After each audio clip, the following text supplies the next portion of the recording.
যুক্তরাষ্ট্র ও ইসরায়েলের ক্ষেপণাস্ত্র হামলার আশঙ্কায় প্রস্তুতি নিচ্ছে ইরান। মধ্যপ্রাচ্যে ঢুকল মার্কিন রণতরী। ইরান ও হিজবুল্লার পাল্টা যুদ্ধের হুঁশিয়ারি। ইরানের বিরুদ্ধে যে কোনো আগ্রাসনের অনুশোচনামূলক জবাব দেওয়ার হুঁশিয়ারি আইআরজিসির। গাজায় চুক্তির ৩ মাস ১৩০০ বার যুদ্ধবিরতি লঙ্ঘন ইসরায়েলের। ইরান ইস্যুতে ইরাক থেকে হুমকি পেল যুক্তরাষ্ট্র। হঠাৎ কেন মোদির বিরুদ্ধে বাঁশি নিয়ে মাঠে থালাপতি বিজয়? এতক্ষণ শুনছিলেন সংবাদ শিরোনাম, এখন জানাবো বিস্তারিত। যুক্তরাষ্ট্র ও ইসরায়েলের ক্ষেপণাস্ত্র হামলার আশঙ্কায় প্রস্তুতি নিচ্ছে ইরান, এমনটাই মনে করছেন পর্যবেক্ষকরা। এর কারণ, ইতিমধ্যে যুক্তরাষ্ট্রের ইউএসএস আব্রাহাম লিঙ্কন বিমানবাহী রণতরী স্ট্রাইক গ্রুপ ওই অঞ্চলে গুরুত্বপূর্ণ সামরিক সম্পদ মোতায়েন করেছে। ধারণা করা হচ্ছে, ইসরায়েলি বিমানবাহিনীর সঙ্গে সমন্বয়ে যুক্তরাষ্ট্রের এমন মাত্রার সামরিক শক্তি রয়েছে, এর মাধ্যমে ইরানের সরকারের বিরুদ্ধে হামলা চালানো সম্ভব। এ খবর দিয়েছে অনলাইন গার্ডিয়ান। এতে আরও বলা হয়, ক্ষেপণাস্ত্রবাহী একাধিক ডেস্ট্রয়ার সহ যুক্তরাষ্ট্রের নৌবহর এখনও চূড়ান্ত অবস্থানে না পৌঁছালেও তারা ইতিমধ্যে ইরানের ওপর হামলা চালানোর কার্যকর পরিসরের মধ্যে রয়েছে। তবে এটি মোটেও নিশ্চিত নয় যে যুক্তরাষ্ট্রের নতুন কোনো হামলা ইরানে আবারও রাজপথে বিক্ষোভ উস্কে দেবে। কারণ ১৯৭৯ সাল থেকে ক্ষমতায় থাকা ধর্মীয় নেতৃত্বের বিরোধিতা করলেও অনেক ইরানি আবার বাইরের শক্তির চাপিয়ে দেওয়া শাসন পরিবর্তনেরও বিরোধী। কূটনৈতিক অগ্রগতির কোনো ইঙ্গিত না থাকায় সোমবার ইরানের শেয়ার বাজারে একদিনে ইতিহাসের সর্বোচ্চ পতন ঘটে। সংযুক্ত আরব আমিরাত সহ কয়েকটি আঞ্চলিক শক্তি ঘোষণা দিয়েছে তারা ইরানের ওপর হামলার জন্য তাদের আকাশসীমা বা আঞ্চলিক জলসীমা ব্যবহার করতে দেবে না। তবে ভূমধ্যসাগরে বিমানবাহী রণতরী স্ট্রাইক গ্রুপের উপস্থিতির কারণে হামলা চালাতে বহু তৃতীয় পক্ষের অনুমতির প্রয়োজন হবে না। সপ্তাহান্তে মার্কিন সামরিক বাহিনী ঘোষণা দেয় তারা ওই অঞ্চলে একটি মহড়া চালাবে, যার উদ্দেশ্য হল যুদ্ধবিমান শক্তি মোতায়েন করা, ছড়িয়ে দেওয়া এবং দীর্ঘমেয়াদে ধরে রাখার সক্ষমতা প্রদর্শন। সম্ভাব্য এই হামলার লক্ষ্য ইরানের ইতিমধ্যে ভেঙে পড়া পারমাণবিক কর্মসূচি নয়, বরং লক্ষ্য হবে ইরানের রাজনৈতিক নেতৃত্ব এবং জীবনযাত্রার মানের অবনতিতে ক্ষুব্ধ জনগণকে আবার রাস্তায় নামতে প্ররোচিত করা। সর্বশেষ সরকারি তথ্যে দেখা যায়, গত ১ মাসেই ইরানে মুদ্রাস্ফীতি ৬০% পৌঁছেছে। মধ্যপ্রাচ্যে ঝুঁকল মার্কিন রণতরী।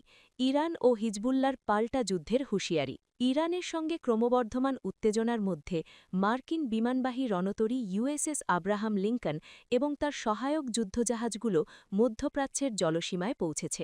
সোমবার ২৬শে জানুয়ারি মার্কিন সেন্টকম সামাজিক যোগাযোগ মাধ্যম এক্সে দেওয়া এক বার্তায় এই মোতায়েনের খবর নিশ্চিত করেছে। সেন্টকম জানিয়েছে, আঞ্চলিক সুরক্ষা ও স্থিতিশীলতা বজায় রাখতেই এই নৌবহরটি বর্তমানে মধ্যপ্রাচ্যে অবস্থান করছে। গত সপ্তাহে মার্কিন প্রেসিডেন্ট ডোনাল্ড ট্রাম্প ইরানের ওপর সম্ভাব্য হামলার ইঙ্গিত দিয়ে একটি বিশাল নৌবহর পাঠানোর যে ঘোষণা দিয়েছিলেন, এই মোতায়েন মূলত তারই অংশ, যার ফলে ওই অঞ্চলে মার্কিন সামরিক শক্তির নাটকীয়ভাবে বৃদ্ধি পেয়েছে, যা একটি বড় ধরনের অসস্ত্র সংঘাতের আশঙ্কা তৈরি করেছে।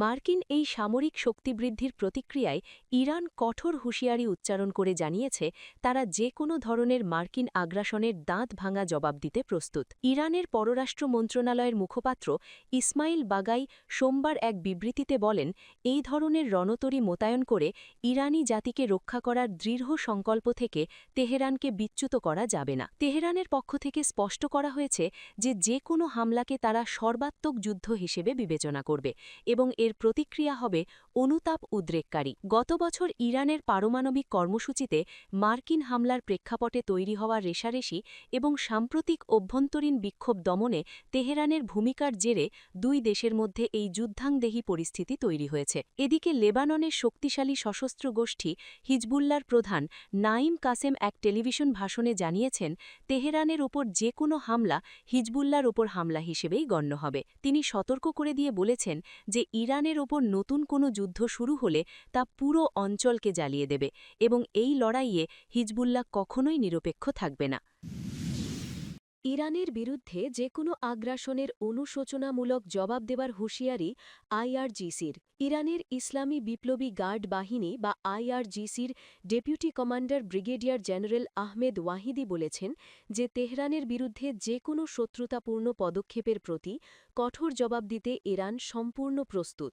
একই সঙ্গে প্রতিপক্ষকে যে কোনো দুঃসাহসিক পদক্ষেপের বিরুদ্ধে সতর্ক করে দিয়েছেন তিনি। শনিবার উত্তর পশ্চিমাঞ্চলীয় শহর পুরমিয়ায় ১২,০০০ পশ্চিমা ইউনিটের জাতীয় কংগ্রেসে ভাষণ দিতে গিয়ে ওয়াহিদি বলেন যে জুন মাসে মার্কিন ইসরায়েলি আগ্রাসন এবং দেশের অভ্যন্তরের সাম্প্রতিক বিদেশি সমর্থিত দাঙ্গার সময় ইরান ইতিমধ্যেই শত্রুদের পরিকল্পনা ব্যর্থ করে দিয়েছে। জেনারেল ওয়াহিদি বলেন, ১২ দিনের যুদ্ধ এবং সাম্প্রতিক রাষ্ট্রদ্রোহে যেমন ইসলামী ইরানকে পরাজিত করার জন্য শত্রুদের সমস্ত পরিকল্পনা ব্যর্থ হয়েছিল, তেমনি আমরা ইরানি জাতির শপথপ্রাপ্ত শত্রুদের যে কোনো বেপরোয়া পদক্ষেপের জন্য দুঃখজনক জবাব দিতে প্রস্তুত। তিনি উল্লেখ করেন যে ১২ দিনের যুদ্ধে পরাজয়ের পর ইরানের প্রতিপক্ষরা অভ্যন্তরীণ অস্থিরতার মাধ্যমে ক্ষতিপূরণ দেওয়ার চেষ্টা করেছিল, কিন্তু জাতীয় ঐক্য এবং জনসংহতির কারণে আবারও পরাজিত হয়েছিল। ডিসেম্বরের শেষের দিকে ইরানে শুরু হওয়া বিক্ষিপ্ত অর্থনৈতিক বিক্ষোভ শীঘ্রই দাঙ্গাবাজ বিদেশি সমর্থিত উপাদান দ্বারা অনুপ্রবেশ করা হয়েছিল, যারা অস্থিরতা উস্কে দেওয়ার জন্য তাদের হাইজ্যাক করার লক্ষ্যে কাজ করেছিল।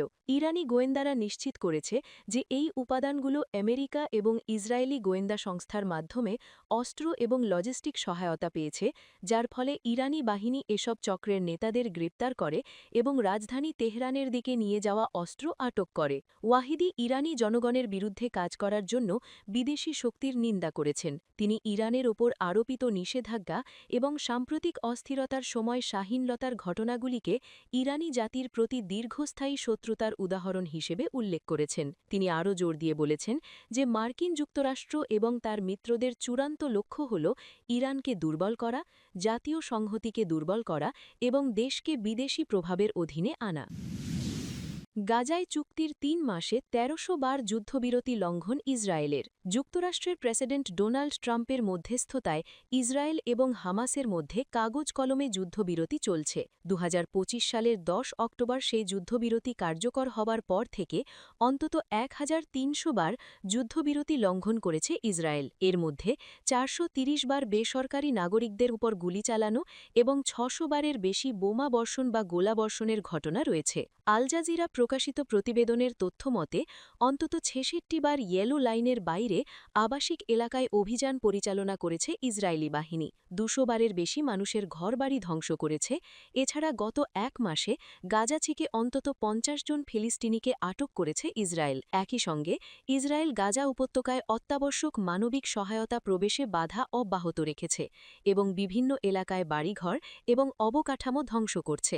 গত ২৯ সেপ্টেম্বর গাজায় ইসরায়েলের গণহত্যামূলক যুদ্ধের অবসান ঘটাতে ট্রাম্প ২০ দফা শান্তি প্রস্তাব উন্মোচন করেন, যা ১০ অক্টোবর থেকে কার্যকর হয়। প্রস্তাবনায় গাজায় আটক থাকা অবশিষ্ট বন্দীদের মুক্তি, অবরুদ্ধ উপত্যকায় সম্পূর্ণ মানবিক সহায়তা প্রবেশের অনুমতি অন্তর্ভুক্ত রয়েছে। ইরান ইস্যুতে ইরাক থেকে হুমকি পেল যুক্তরাষ্ট্র। ইরানে হামলা চালানো হলে পূর্ণমাত্রার যুদ্ধ শুরু হবে বলে হুঁশিয়ারি দিয়েছে ইরাক ভিত্তিক সশস্ত্র গোষ্ঠী কাতায়েব হিজবুল্লাহ। যুক্তরাষ্ট্র যখন মধ্যপ্রাচ্যের সামরিক শক্তি জড়ো করছে, তখন এই ইরানপন্থী গোষ্ঠী স্পষ্টভাবে জানিয়ে দিয়েছে সংঘাত শুরু হলে তারা সামরিকভাবে তেহরানের পাশে দাঁড়াবে। খবর আল জাজিরার। রোববার গভীর রাতে দেওয়া এক বিবৃতিতে কাতায়েব হিজবুল্লার প্রধান আবু হুসেন আল হামিদাভি যোদ্ধাদের যুদ্ধের জন্য প্রস্তুত থাকতে আহ্বান জানান। তিনি বলেন, অন্ধকারের শক্তি ইরানকে দমন ও ধ্বংস করার জন্য একত্র হচ্ছে। তার ভাষায়, ইসলামী প্রজাতন্ত্রের বিরুদ্ধে যুদ্ধ কোনোভাবেই সহজ হবে না। তিনি আরও হুঁশিয়ারি দেন, এই অঞ্চলের শত্রুদের জন্য ভয়াবহ পরিণতি অপেক্ষা করছে। গত বছরের জুনে ইরান লক্ষ্য করে ইসরায়েল ও যুক্তরাষ্ট্র হামলা চালালেও সে সময় তাদের আঞ্চলিক মিত্ররা সরাসরি সামরিক সহায়তায় এগিয়ে আসেনি। তবে এবার পরিস্থিতি ভিন্ন হতে পারে বলে ইঙ্গিত দিয়েছেন কাতায়েব হিজবুল্লার প্রধান। তিনি বলেন, অক্ষ শক্তিভুক্ত সব গোষ্ঠীর উচিত ইরানকে সর্বাত্মকভাবে সহায়তা করা। কাতায়েব হিজবুল্লাহ ইরাকের পপুলার মোবিলাইজেশন ফোর্সেসের অন্যতম বড় গোষ্ঠী। ২০১৪ সালে আইএসের দ্রুত অগ্রযাত্রা ঠেকাতে এই বাহিনী গড়ে তোলা হয়েছিল। হঠাৎ কেন মোদির বিরুদ্ধে বাঁশি নিয়ে মাঠে থালাপতি বিজয়? রাজনীতিতে নামার পর থেকেই প্রধানমন্ত্রী নরেন্দ্র মোদির বিরুদ্ধে সোচ্চার দক্ষিণী সিনেমার সুপারস্টার থালাপতি বিজয়। এখন রাজনীতির মঞ্চে ভারতের ক্ষমতাসীন দল বিজেপি ও প্রধানমন্ত্রীর জন্য নতুন আতঙ্ক হয়ে উঠেছেন তিনি। বিশাল ভক্ত শ্রেণী নিয়ে নির্বাচনী মাঠে লড়াইয়ে নেমেছেন। তামিলাগা ভেত্রী কাজাগাম নামে রাজনৈতিক দল তৈরি করেছেন থালাপতি বিজয়। দলের প্রতীক হিসেবে পেয়েছেন বাঁশি। এককভাবে ২০২৬ সালের বিধানসভা নির্বাচনে লড়াই করার ঘোষণার মধ্যে দিয়ে বিজয় এখন পরিণত হয়েছেন তামিলনাড়ুর সবচেয়ে বড় চ্যালেঞ্জের মুখোমুখি। মোদির বিজেপি দল মূলত হিন্দুত্ববাদ ও কেন্দ্রীকরণের রাজনীতি করে, কিন্তু বিজয়ের দল ধর্মনিরপেক্ষতা, সামাজিক ন্যায় ও বামপন্থার আদর্শের ওপর দাঁড়িয়ে। তামিলনাড়ুর মাটির রাজনৈতিক বাস্তবতায় এই আদর্শগুলো মোদির কেন্দ্রীয় নীতির জন্য বিপজ্জনক হয়ে উঠেছে। বিশেষ করে টিভিকের শক্তিশালী সাংগঠনিক কাঠামো এবং লাখো মানুষের সমর্থন মোদির রাজনীতির বিরুদ্ধে নতুন শক্তি। রাজনীতির ময়দানে নেমে বিজয়ও মুখোমুখি হচ্ছেন অনেক জটিলতা আর কুটচালের। এমনকি তার সিনেমা নিয়েও মোদি ও তার জোটের অংশ ক্ষমতাসীন দলের নিয়ন্ত্রিত প্রশাসনের হেনস্থার শিকার হচ্ছেন নায়ক। তবে বিজয় তাতে দমে যাওয়ার পাত্র নন বলে জানিয়েছেন।